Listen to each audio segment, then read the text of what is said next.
Hello everyone, Benrad here. Third episode in the series of tutorials, and today we're going to be creating some sub bass to add to our track. At the end of the last tutorial I told you I'd show you what I use to give my drums a bit more of an analog crunch feel to them. So we'll start with that. I'm going to go straight into that. So what I'm going to do is I'm going to solo my kick and my snare, and you'll notice that on this track here, so as I said before, I've grouped all of my kick and snare sounds into one single channel, and I've just thrown a bit of bitcrusher on there. Let's have a look at this. So what bitcrusher is essentially doing is I am throwing everything down to a resolution of 16-bit. I'm boosting it by 2 decibels. I'm not playing with the downsampling or anything like that, but what that's doing is that's essentially giving it an added level of distortion, but clipping it and keeping it at a standard level. And what that does is that adds a bit of crunch to the higher ends. So let's listen to the kick and the snare just as they are dry, without the bitcrusher, so we'll bypass that. Okay, now let's add it. Option click.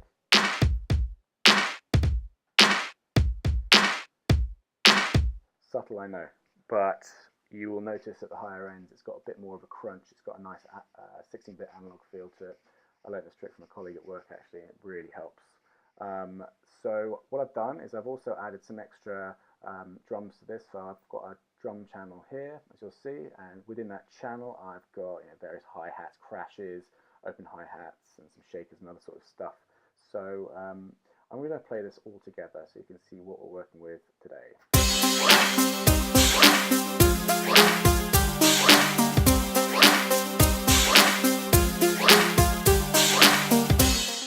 Okay, so we've got ourselves a good main riff, and we've got a good beat behind it as well. So now we're going to work on some bass. So to start with, I'm going to play you what the kind of bass line I've written for this. It's very, very simple, and the actual sound itself I've created in the ESM, which is mono synth. It's pretty simple to use.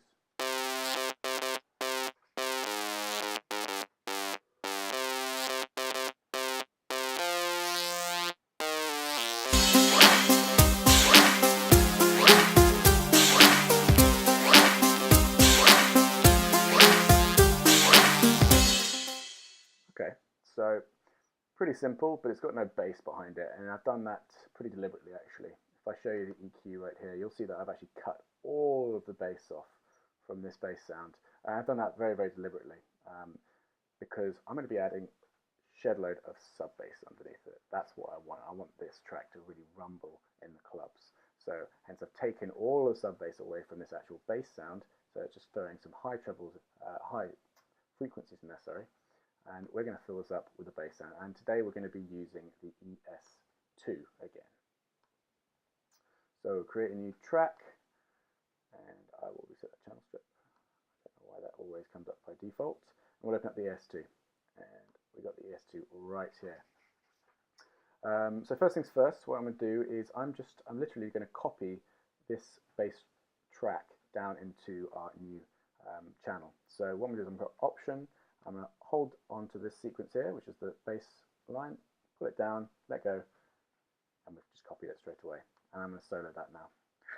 So what we've got is we've got our default sine wave setting. I'm going to leave a link in the comments, in the notes section below, so that you can actually, so a link to a fellow YouTuber who taught me this default, and it's essentially just a sine wave. That's all it is. I'll play it for you right now. So all that is a sine wave at standard octave level, and it's not bassy, but all we do, sub bass, all it is a sine wave, but at a very low octave. So what we're going to do is we're going to reduce this by 2 octaves. And now let's see how it sounds. Well, that's good. It's a good sub bass sound, but you'll notice there's a bit of clipping at the beginning of each note. So to get rid of that, we're going to up the attack on all of this. Let's see how that sounds. Bingo. Now, by throwing the attack up, we've kind of softened the way that the sub bass comes in, so it's not got as much punch as I would like. So what I do with this is to give the notes a bit more of a punch. What I do is I fiddle around with the pitch of the actual notes. So what we're going to do is we're going to modulate the pitch of this sound against envelope 1, which is a very simple envelope. We've only got attack and delay, and decay, sorry, apologies. So what we're going to do is we're going to take pitch 1, 2, and 3, so that's essentially the pitch of all 3 oscillators, and we are going to be modulating them against envelope 1. Now I've got all of this down to the bottom, so you shouldn't notice anything right now, but we'll play it to you. No difference, right? But what happens if I throw this up a little bit? Essentially what this is going to do is this is going to start the note at various octaves higher, and then at the rate of decay, it's going to, the pitch is going to reduce down to the octave we've chosen. So let's hear that. Pretty cool, right? But not great for a sub bass. So let's reduce this.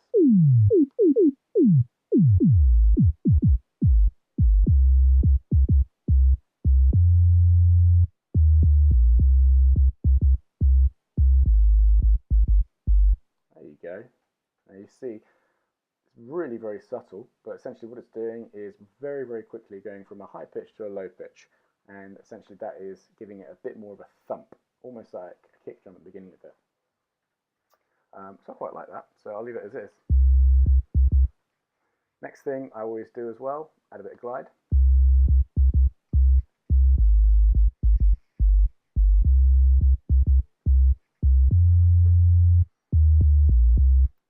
Okay. And one final thing, and like I said, sub bass is actually very, very simple. What I normally do is I'll add something, a little tiny something in the higher frequencies, just for those people who can't necessarily hear all of the sub bass. I'll show you what I'll do here. I'm going to add a bit of, what is this, a square wave with a bit of FM synthesis. I'm going to add this at the above the actual sine wave. I'm going to throw this on literally, so we've got tiniest amount of velocity of that on that. You'll be able to hear this quite clearly. And that's adding a lot, as you can see. So what we're going to do is we're actually going to now play around with some cutoff filters to reduce the frequency of that higher level so that it's not as harsh and doesn't come through as much. So we're just going to be working with this cutoff filter on the left-hand side, so hence I put the blend all the way over to the left, so the resonance all the way down. And we'll have the low cutoff filter here. So if we reduce this, we should be reducing all of the higher frequencies.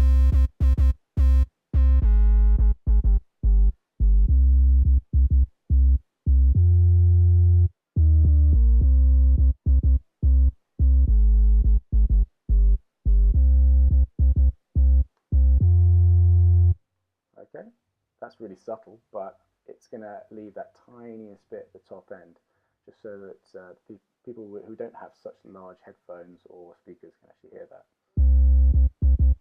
Maybe throw a bit of drive. That's cool. And that's it. We've got ourselves a really, really nice sub bass sound. The only thing I might do is just add a bit of wobble to it. So what I'll do is I'll go to cut off 1 and 2. Get rid of that. And maybe I'll try throwing a little bit of a dubstep wobble. Do sort of maybe an 8ths. And we'll see how this sounds with it all the way at the top. Reduce that.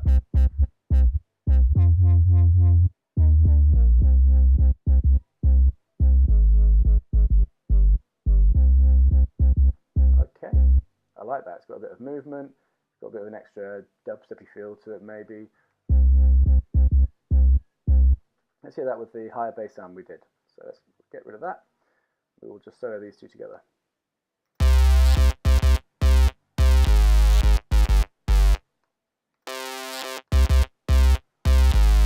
There you go. That's really sounding really, really good. Let's see how that sounds in the mix.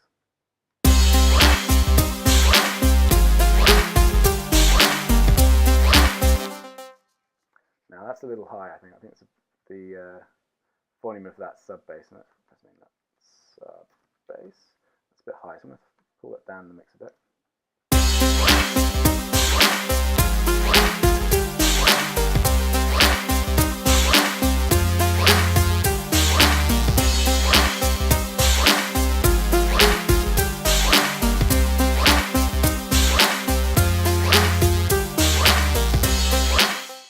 There you go.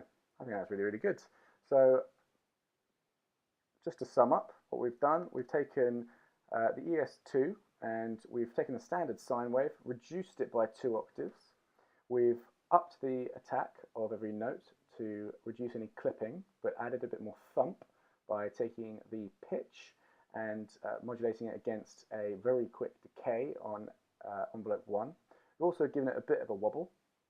We've played around with some glide and also added a bit more to the high frequencies with some cutoff so that it's not too harsh. And we've ended up with this sound.